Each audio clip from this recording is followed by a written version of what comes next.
Now we now have I the remember. discussion items. Who's taking the direction finder The short survey? part of the meeting. Me.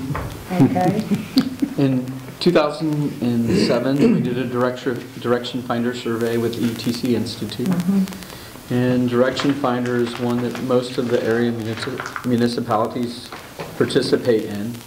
And if you remember, not only do you get sort of a ranking in terms of your community, they then rank you to the communities in the rest of the metropolitan area. How are you doing in terms of communication? How are you doing in terms of service delivery for police or public works? And so you can benchmark yourself against the area. That survey, I will tell you, was, I think, key in kind of determining, you know, what our budgets would look like in the future. If you remember, some of the things that came back is economic development, invest in streets. When you looked at the Parks and Recreation, the thing that ranked the highest on the Parks and Recreation side was trails.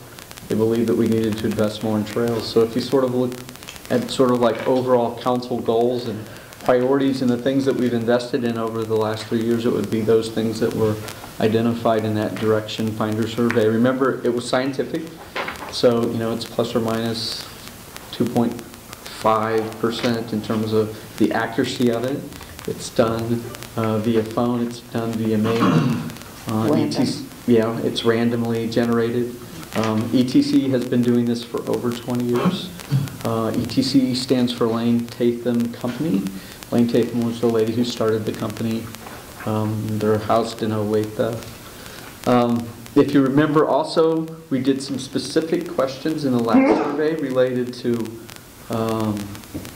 neighborhood services and pools. So we would take certain areas that we had questions or concerns about and ask specific questions.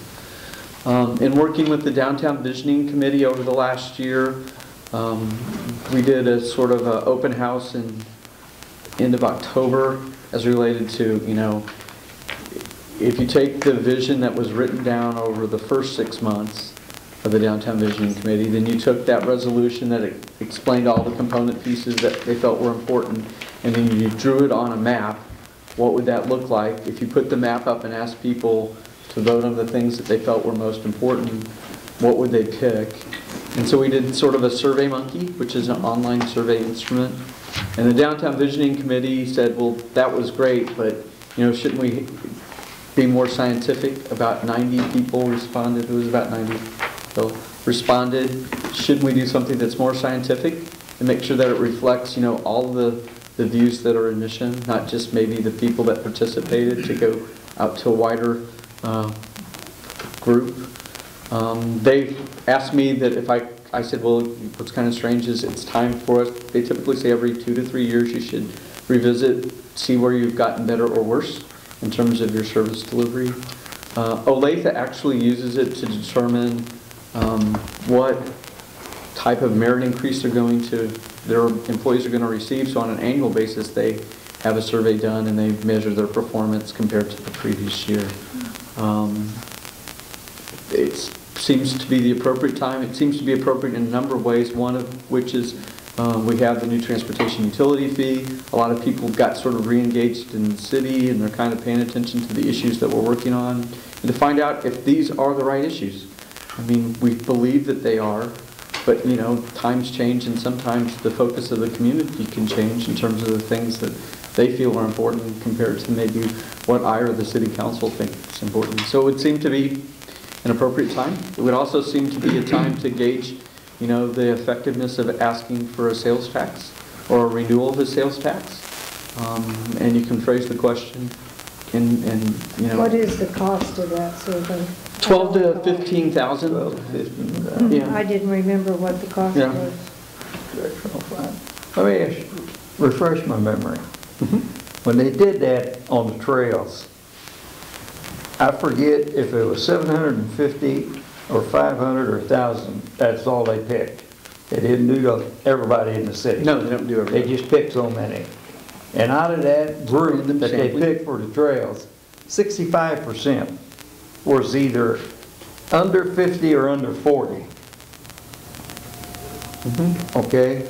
Now when you word things like a trail, and you word it for a 30-year-old that's got kids, or you order it for a 60-year-old grandparent, you're gonna get two different answers, So like, more than likely. so like you and me. You're damn right. And what I'm saying, I'd like to see them use, if they do their survey, use all age brackets almost equally. Well, And I know they don't like to do that. yeah, because then it's not random. Well, it can be random, we live all over the city.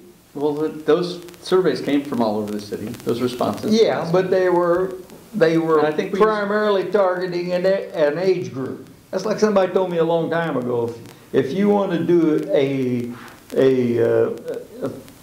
petition, or not a petition, but a survey or something, you let me word it. You tell me what you want, you let me word it, and I'll get what you want.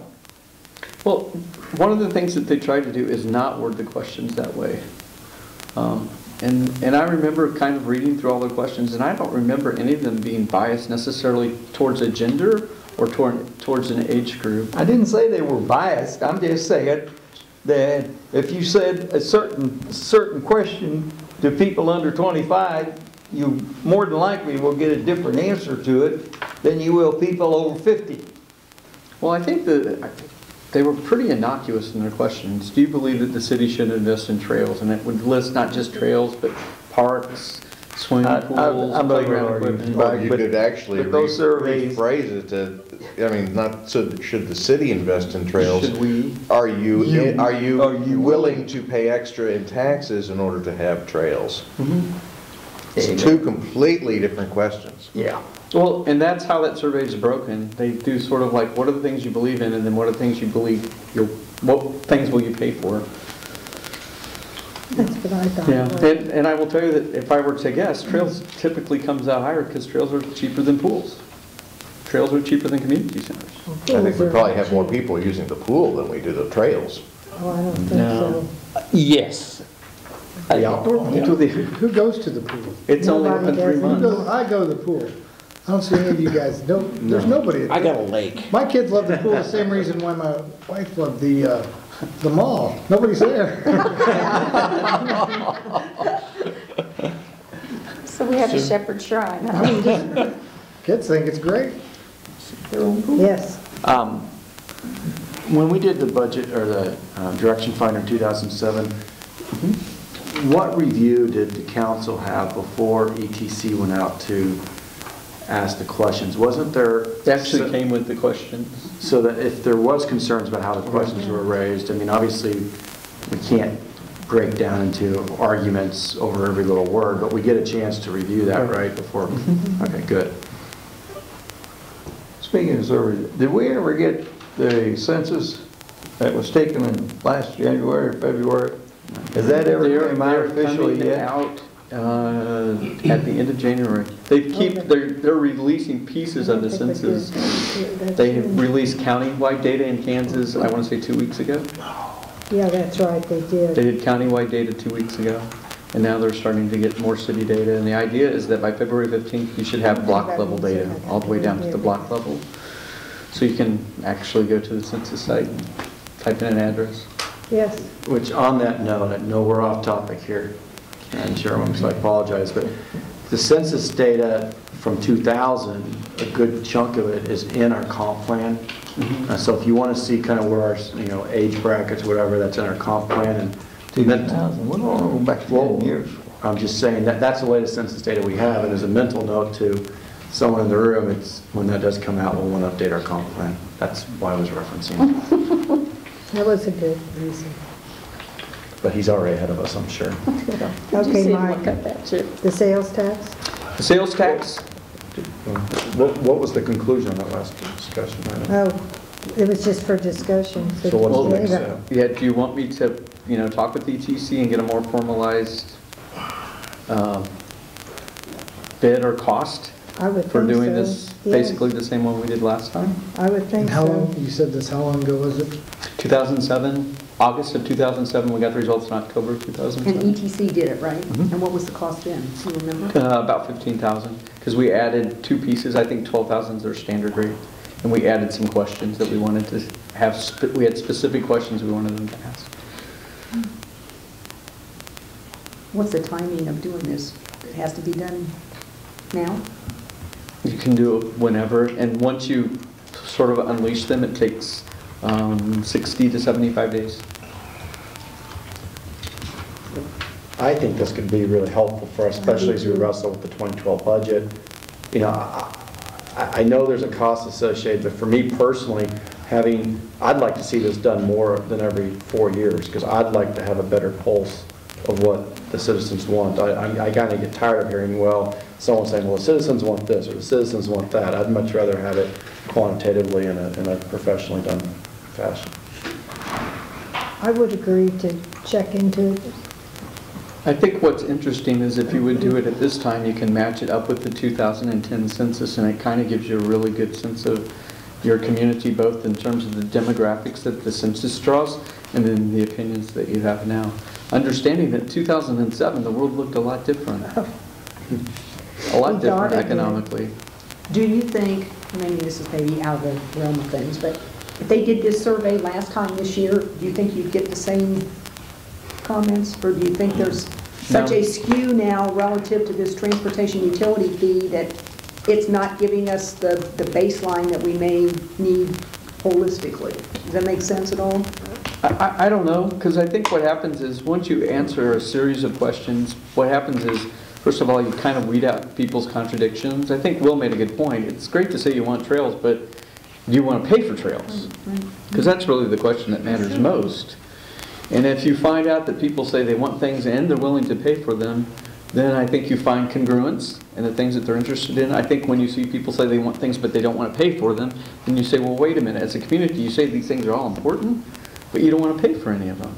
And if you don't want to pay for any of them, then how much weight can I put in how important these are to you? Did we not just go through 4 months of hearing, we want the roads, but we don't want to pay for them? How would you envision that? Well, I would argue in August that's not what you heard. I would say in August what you heard from the people that participate in the roundtables is we believe in the roads and here's how we think it should be paid for. And that is true. The ones that paid it. Well, we've always heard of the silent majority and the vocal minority, and I think that what a tool like this has an opportunity to do is to scientifically take the pulse of the entire city. And, you know, there's probably more than half the questions that we ask. You know, you might make a best guess on how you think folks are thinking, but you might be surprised. I mean, like with economic development, at the November meeting, as we were talking about, I think it was during that public hearing portion where we were talking about the transportation utility fee, and there's, and I forget the woman's name who came up and said, you know, I think economic development is really important, and if you would do economic development well, you would need a transportation utility fee. And at the same time, one of her solutions was condemn the gateway property. Well, that would be a $21 to $25 million condemnation that you would pay for with what? Well, it's a great thing to say you believe in economic development. And it's a great thing to say that you don't believe the city should pay money. How do you pay for a $21 to $25 million condemnation? That's not congruent. I think Will's point is right on. It's great to say you want something, but if you're not willing to pay for it, I can't really believe too much that you wanted it. But it needs to be, I guess, going back to that, it needs to be vocalized like that. Correct. Don't say investment, because sometimes people don't put investment in the same pocketbook with the actual dollars and cents. Right. Investment may be theoretical. Do they have any competing local organizations that we can get a bid from? No, the only ones that you find are national ones, tied with either NLC, ICMA, National Association of Counties, people like that that have groups. If I recall correctly, a real nice thing about ETC is they do this direction finder with so many communities that it's easy to benchmark. Right. And we can see how our community compares to other communities. And I think they do most all of Johnson County. Yeah, and most of the Kansas City area. Do they target just homeowners? No, they use the vote, if I remember last time, they took the voter rolls for the city of Mission, and that's what they did the... Yeah, well, Apartments. apartments, renters, and everything else, yeah. And as far as I'm concerned, their best interest is in our interests that are homeowners. We did that one. Period. We did a survey one time, And this was very easily 97, where there was a group of us, I would say probably 10 individuals, that spent 2 hours down here at City Hall with a list of people to call, with a list of questions. And they were all residents, and we all called them. And we got a pretty good response. Wasn't that part of Hyatt Palmer? Was it that Hyatt Palmer? Yeah, that I 97. don't remember that at all. Yeah. I remember doing, because I was actually sitting at Sill's desk making the phone Well, calls. that would make you remember. But, Do people give you straightforward feedback? yes, yes. Because it was some basic questions, and it had to do with, if I remember correctly, the pool, spending money on getting the pool fixed up, and a few other things, but it didn't Was the cost us community anything but a center few with- hours down here at City Hall, and if you break up, you know, a couple of nights, 10 people with 20, 30 phone numbers. I think the risk that we would run is that it would look like the city conducted it, Well, that's what we're trying to do. We're trying to find out but through our list We're of trying to do it on questions. a you would then nonpartisan- have to defend how you did it. I think you'd spend as much time trying to defend who called who and why and how, what was their tone and intonation and And do person you that know called this me. person you called? Right. You could. Oh, that is my I mean, dad. You could get into it. A year ago, I think it works. I think right now, it would be looked at that it wasn't scientific. There would be I'm not doubt. saying that it would be scientific, but we would certainly have a pulse. But how do you distinguish, like John just brought up, how do you distinguish with people that really aren't owners in this city? It doesn't, you don't want to demean them by not getting their opinion, but they do have a different spin in terms of what they might want to invest in, because they may not be, they may be on a 6-month lease. So Well- how does, Well, we wouldn't call those individuals. It would be but that's calling- not true. We do them We do them randomly and they're Right. included. Even if, you know, again, this is a slippery slope that I even hate to go down, but, you know, even if the individual property owner may be on a 6-month lease and that may be the only time they spend in Mission, you know, they're in presumably a complex of maybe 100+ units. That complex is owned by somebody who is just as important of a property owner, you know, as 100 homeowners. And so I think their tenant mix is still representative of the interest of their property and the interest of our tax base as the individual person who fills out the survey. And you have to have a statistical model to make it work, so that one offbeat person doesn't skew it all. But again, I really hate to disregard someone Oh, who I just wouldn't rents. disregard, I don't either. I'm just Or saying. consider them any we less need to than- be Then again, they're Nobody not seeing what they're paying in taxes either. But They're not seeing what they're paying in taxes. not directly, no. Because the taxes are just split up among the units, and that's part of the rent. Yeah, The yes, renters it- make up what percentage of, About half. More than half. more than half? Yeah. It's a lot. Big chunk. So, I mean, they could say they want all sorts of stuff, but Well, there could be a question on there, do you rent or own your property? Well, there There is, Okay. yeah. Okay, you're going to look into it, right? And bring it back to us the next time, the Next next month. meeting? Okay. And the next issue is...